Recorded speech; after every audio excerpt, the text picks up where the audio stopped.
প্রতিদিন দোয়াটি একবার পাঠ করবেন, ওই দিন আপনি ইচ্ছা করলেও কোনো পাপ করতে পারবেন না।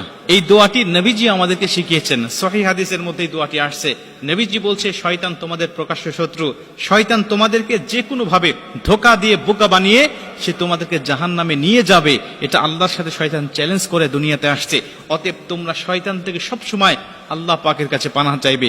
বান্দা পানাহ চাইতে দেরি হবে, আল্লাহ পাক শয়তান থেকে ওই বান্দাকে পৃথক করতে দেরি করবে না। কারণ আল্লাহ পাকও চান এই বান্দাগুলো জান্নাতে যাক, শয়তান যেন আমার বান্দাকে ধোঁকা দিয়ে বোকা বানাইতে না পারে।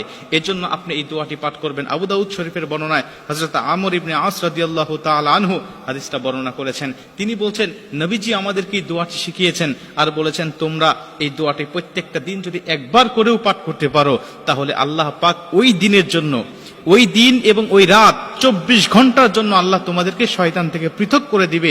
শয়তান ওই দিন ওই দোয়াটা পড়ার সঙ্গে সঙ্গে চিৎকার করে বলতে থাকে যে, তুই আজকে সারা দিনের জন্য, সারা রাত্রির জন্য আমার ওয়াসওয়াসা থেকে তুই দূরে চলে গেলি, আমার এরিয়ার, আমার কন্ট্রোলের বাইরে চলে গেলি, আমি তোকে ইচ্ছা করলেও আর ধোঁকা দিতে পারবো না। এজন্য প্রত্যেকটা মুমিনের উচিত হবে এই দোয়াটি শিখে নেওয়া এবং প্রত্যেকটা দিন একবার হলেও পাঠ করা।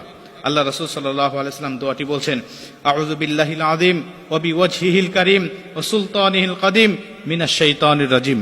আমি দোয়াটি আবারও বলছি, দোয়াটি সবাই লিখে নেবেন যাতে আপনার ভুল না হয়ে যায়। সহি সুন্দর করে আস্তে আস্তে আপনার প্রত্যেকটা দিন একবার হলেও পাঠ করবেন। আউযু বিল্লাহিল আযীম ওয়া বিওয়াজহিল কারীম ওয়া সুলতানিহিল কাদিম মিনাশ শাইতানির রাজিম। নবীজি বলছে, তুমি এইভাবে আল্লাহ পাকের কাছে এই দোয়াটি পাঠ করে শয়তানের কাছ থেকে তুমি পানাহ চাও, আল্লাহ তোমাকে শয়তান থেকে অবশ্যই পানাহ করে দিবেন এবং শয়তানের ধোঁকা থেকে তুমি মুক্ত হয়ে যাবে। শয়তান তোমাকে ধোঁকা দিতে পারবে না। শোনো, এই শয়তান এমনই শয়তান যে অন্যান্য নবীদেরকেও গুমরাহ করার জন্য সে উঠে পড়ে লেগেছে, কিন্তু আল্লাহ নবীদেরকে স্পেশাল ভাবে প্রোটেক্ট দিয়ে আল্লাহ পাক তাদেরকে হেফাজত করেছে। আপনারা অবশ্যই জানেন, আমাদের আদি পিতা হযরত আদম আলাইহিস সালাতু ওয়াস সালামকে শয়তান ধোঁকা দিয়েছিল। আল্লাহ বলেছিলেন, তুমি যাবে না গন্ধমের কাছে। শয়তান এমনই ভাবে, এমনই কৌশলে, এমনই হিকমতের সাথে তার কাছে এসে ধোঁকা দিতে লাগলেন আর বললেন, আল্লাহ কেন তোমাকে নিষেধ করেছে তুমি কি জানো? ওই গন্ধমের নিকটে, ওই গাছের নিকটে কেন তোমাকে যাইতে নিষেধ করেছে তুমি কি জানো? তুমি যদি সেখানে যাও আজীবন জান্নাতের মধ্যে থাকতে পারবে, আর যদি না যাও তাহলে তোমাকে দুনিয়াতে পাঠিয়ে দেওয়া হবে। মানে পুরা উল্টা বুঝিয়ে আমাদের আদম আলাইহিস সালাতু ওয়াস সালামকে গন্ধম খাওয়াতে বাধ্য করেছিল।